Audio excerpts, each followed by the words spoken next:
Sai Krishna remand report ఒకసారి చూస్తే, ఈ సాయి కృష్ణ రిమాండ్ రిపోర్ట్ ఒకసారి చూస్తే వీళ్ళు చేస్తూ ఉన్న దర్యాప్తు తీరును ఒకసారి గమనిస్తే కేసును వీక్ చేసేందుకు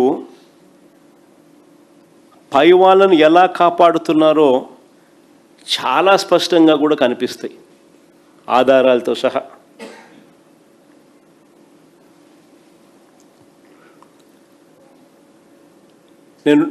నేను 4-5 పాయింట్ల రిపోర్ట్ల ఆధారంగాను 4-5 పాయింట్లు లాజిక్తో చెప్తా, లాజికల్గా నేను చెప్తాను. రాష్ట్ర ప్రజలందరూ కూడా ఆలోచన చేయమని అడుగుతా ఉన్నా.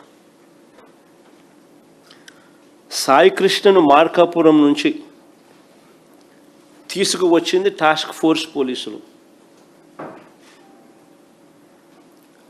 సాయి కృష్ణను మార్కాపురం నుంచి తీసుకువచ్చింది మార్కాపురం నుంచి తీసుకొచ్చింది టాస్క్ ఫోర్స్ పోలీసులు. వాళ్ళ రిమాండ్ రిపోర్ట్లోనే ఇది రాశారు, ఇది చెప్పారు. వాళ్ళు కృష్ణలంక పోలీస్ స్టేషన్కి ఈ మనిషిని అప్పగించిన తర్వాత, అంటే సాయి కృష్ణను అప్పగించిన తర్వాత అక్నాలెడ్జ్మెంట్ కూడా తీసుకున్నారని కూడా రిమాండ్ రిపోర్ట్లో వాళ్ళు చెప్పారు. మరి టాస్క్ ఫోర్స్ పనిచేసేది పోలీస్ కమిషనర్ కింద కాదా?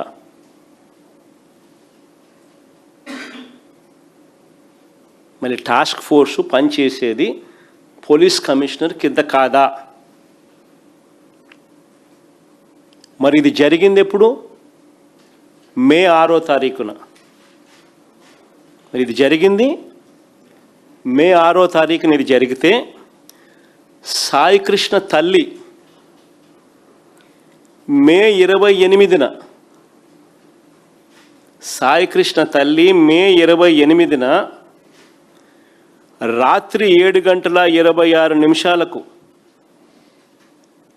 ఇదే విజయవాడ సిపికి అర్జీ ఇస్తూ, ఇదిగోండి కాపీ కూడా, అర్జీ కాపీ, టైమింగ్ కూడా రాసింది చూడండి దాంట్లో. సాయి కృష్ణ తల్లి ఇదే సిపికి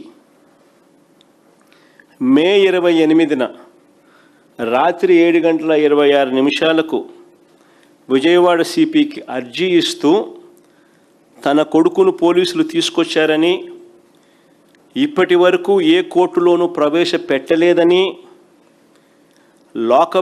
లాకప్ డెత్ చేశారన్న అనుమానాలు ఉన్నాయని, అత్యవసరంగా ఈ కేసులో జోక్యం చేసుకోమని అడిగితే ఇదే సిపి పట్టించుకోలేదు.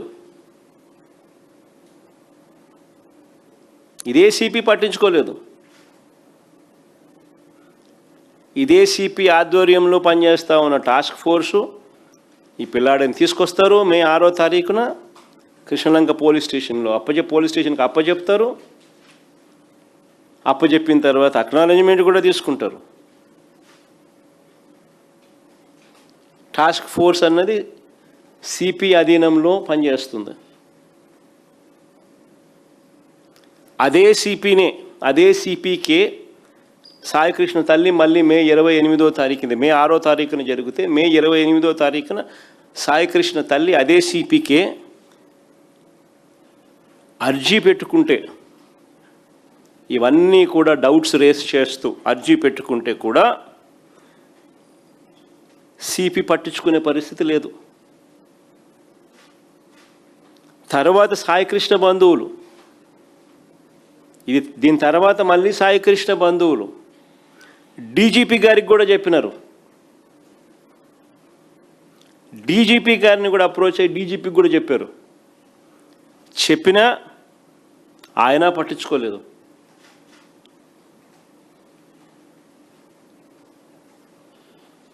మరి రాష్ట్రంలో వ్యవస్థలు కుప్పకూలిపోయాయి అని చెప్పడానికి ఇవన్నీ నిదర్శనాలు కావా?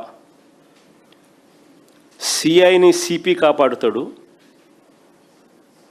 సర్కిల్ ఇన్స్పెక్టర్తో పనిచేయిస్తాడు తనే కాబట్టి సిఐని సిపి కాపాడుతాడు, సిపిని డీజీపీ కాపాడుతాడు, డీజీపీని చంద్రబాబు కాపాడుతాడు.